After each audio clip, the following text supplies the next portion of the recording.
first of all, you can put in here a target you want to scan. That can be your school site, and you can easily scan all public IPs and of course also internal ranges. So it can be when you are in your office, on your location, you have the Penetrator appliance or software in your laptop or in your office, you scan the school's public IP addresses, like how a Chinese or Russian hacker would see it from the internet, to see if the firewall is misconfigured, if they have a leaking data, for example.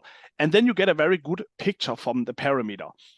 And then you go on site to the customer and deploy the software or appliance internally to scan everything internally. Because if it's a school, maybe you have many students there who like to hack, some SQL databases and steal all the data about the other students in that case, or for example, to modify data, and you want to find out if that is possible.